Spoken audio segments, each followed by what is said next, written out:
Can you guys hear me? Hello, what's going on YouTube, GCTV? Pretty short video planned for tonight. Obviously, there were only 4 NBA games, but you know I gotta do it on a nightly basis, giving you guys the best from the NBA. This game, let me just turn my TV off so it's not like glaring in my face and then the camera gets fucked up. But I have a really busy schedule tomorrow. I mean, I'm still gonna be getting the videos out and stuff for you guys, but holy shit.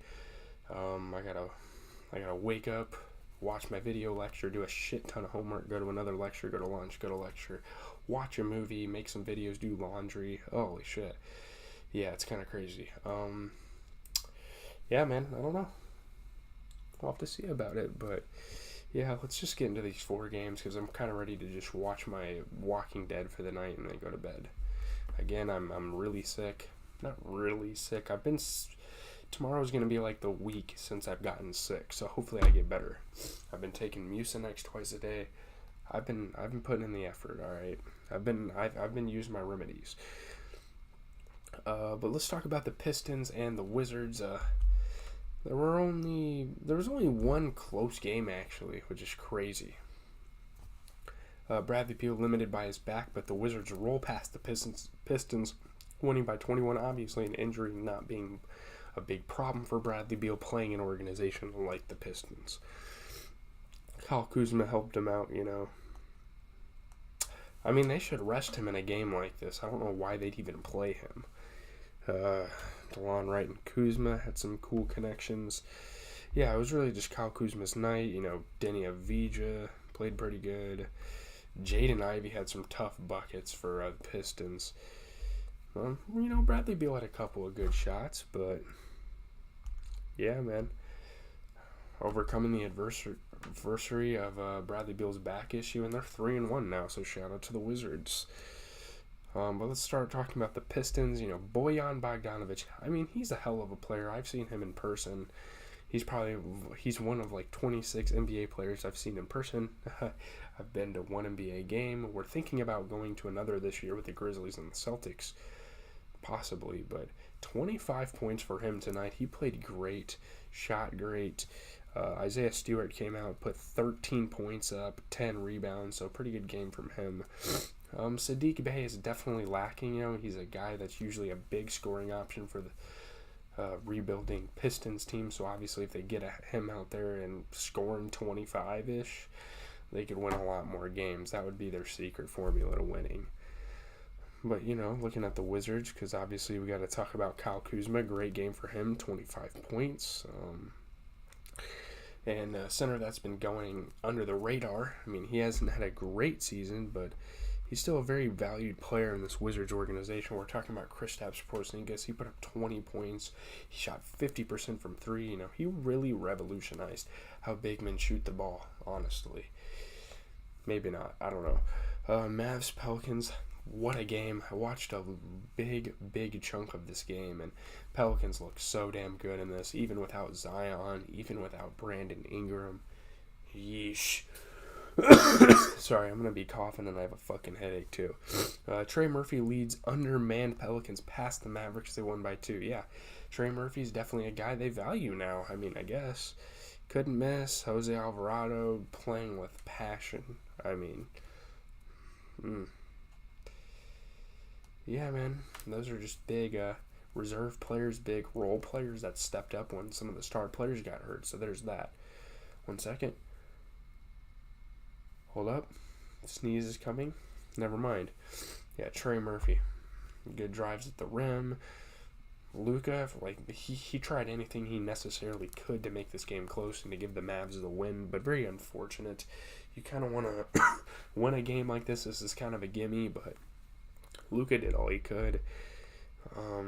Larry Nance and CJ McCollum had some connections. Luka gave Maxi Kleber the chances, you know, making his teammates better, playing like an MVP. Yeah, CJ McCollum's such a good scorer, man. It's dope. I love him for the Pelicans. I love that. You know, looking at the Mavericks, there were definitely some low points, but I mean, we'll talk about the star players. You know, Spencer Dinwiddie, 24 points, 50% from 3. three guys put up 23 plus points for the Mavs, and they lost by 2 to a team without Brandon Ingram and Zion Williamson. Just kind of a wild game. Luka Doncic, he had 37 points and 11 rebounds. Played absolutely spectacular. What more is there to say about him? 23 points for Christian Wood off the bench. Very, very efficient. Hitting and shooting and making all 3 threes he attempted, and shooting 80% from the field.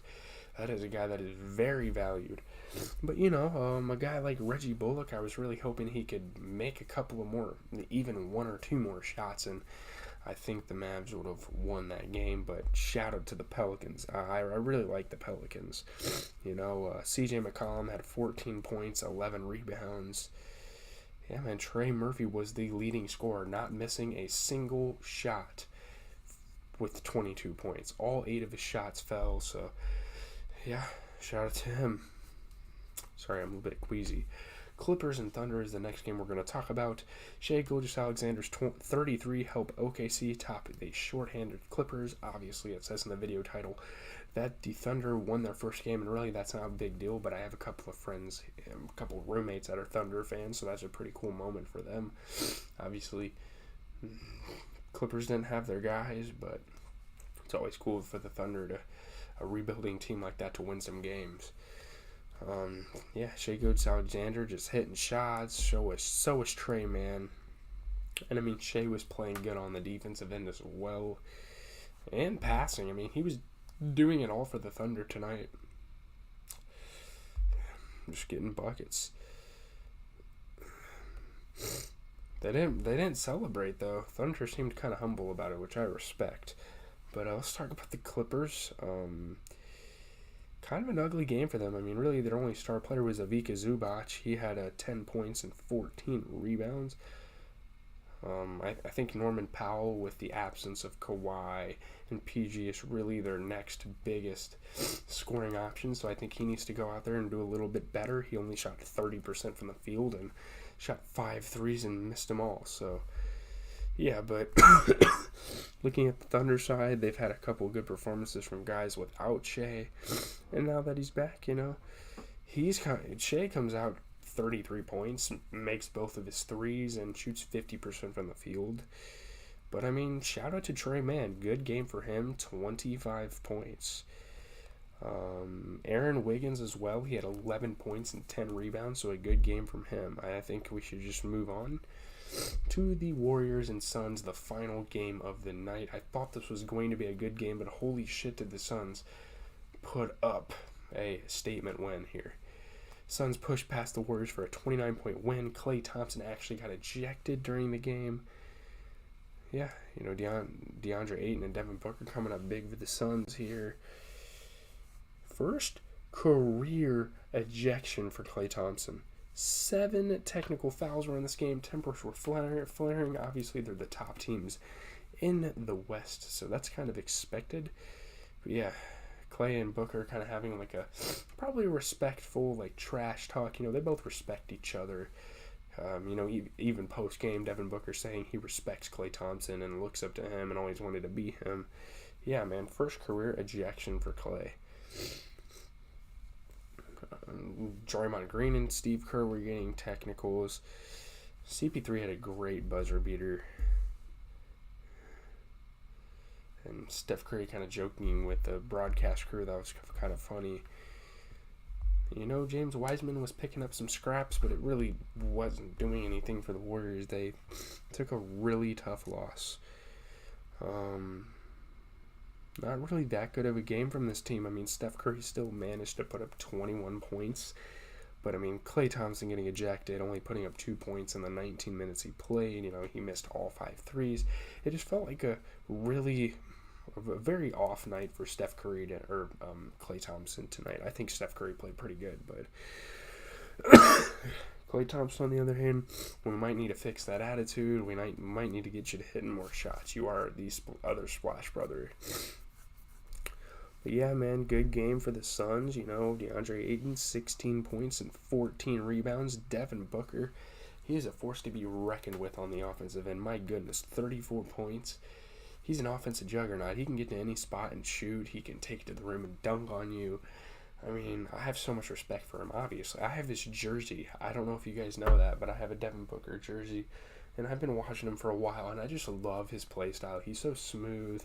He's not no Kobe Bryant like he'd try to maybe compare himself to, but he's still a really good player, man. I have a lot of respect for him. The Suns are kind of a hated team because of how big of a choke artist they are in the postseason, but I really think the Suns could do something this year. Now, hopefully things don't get in the way, but we will have to see as this season progresses. That's going to do it for the video. Tomorrow, Trick or Treat review. We watched the 2007 movie today, Walking Dead review, NBA recap, the usual. Yeah, talking about sports. We talked about football earlier today. We talked about basketball tonight. I'm pretty damn versatile. I get my channel out there. I try to get as many people watching as I can, but yeah, it's late. I hope I'm not too loud for my